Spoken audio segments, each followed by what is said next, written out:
Hello and welcome to Briefly Everything, the brief timeline of history that will make you sound smart at any dinner party. In previous episode we went from the Big Bang to the extinction of the dinosaur and a bit beyond that.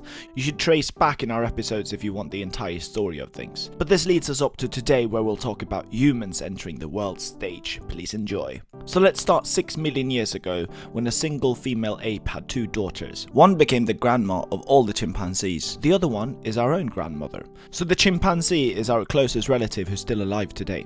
I'm not going to go through all the different species of all the common ancestors that we had before, because there are plenty of great resources for that online, so I'll just link you up in the description if you're curious. The collective word now for all these human-like species and some of the great apes is hominid. One notable mark in history is when this one ape here just stood up one day and started walking on 2 feet.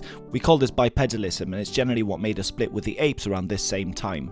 Then 2.5 million years ago, this guy, Homo habilis, suddenly starts banging a stone to break something or to kill an animal, presumably. Since we hadn't developed guns or even fire yet at this point, we were humbly in the middle of the food chain, so after the lion had eaten its prey and the hyenas finished off the rest, only then did we go out and eat the bare leftovers. So some researchers actually believe that one of the first usages of stone tools was to crack open bones so that we could eat the marrow instead. Anyways, so now we start using stone tools, and this roughly marks what we call the start of the Paleolithic Age, which is pretentious language for Old Stone Age. You'll start noticing how ages are called by what was used at the time. Stones used for tools, lithos, hence the Stone Age, plus old, paleo, so Paleolithic Age. Very exciting. For 4 million years, it seemed all our relatives lived in Africa until Homo erectus decided to go exploring 2 million years ago. You might have heard of these guys because they, as opposed to their other contemporary relatives, had a large brain, long legs and dexterous fingers, which made them much more human-like. By the way, did you know that Homo erectus existed 10 times longer than we, modern humans, have ever been around? This record now is unlikely to be broken even by our own species. Different hominid species started migrating the earth along with Homo erectus, but just like every erectus, they all died out eventually. However, here are some honourable mentions that I think you should know about. Hominids now in Europe and Western Asia evolved into Homo neanderthalensis, or better known as the Neanderthals. These guys were bulkier and more muscular than we modern humans and well adapted to the cold climate of Western Eurasia. Around the Indonesian island Flores, sea level was exceptionally low at one point, at which Homo floresiensis walked over only to get stuck there when the seas rose again. The island had sparse resources, so the large humans died out and only the small ones survived, but only after undergoing a dwarfing process.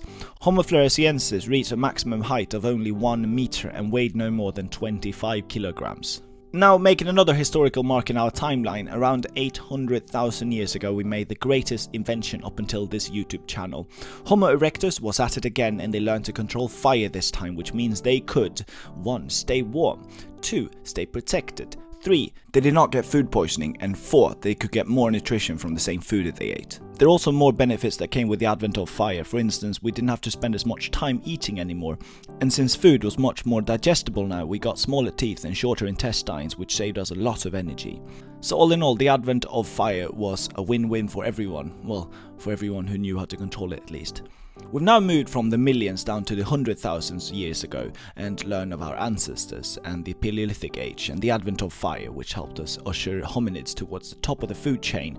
In the next episode we'll discuss modern humans and what made us special as we move into thousands years ago. I hope you're as excited about the next video as I am about making it. See you soon, and thank you for watching.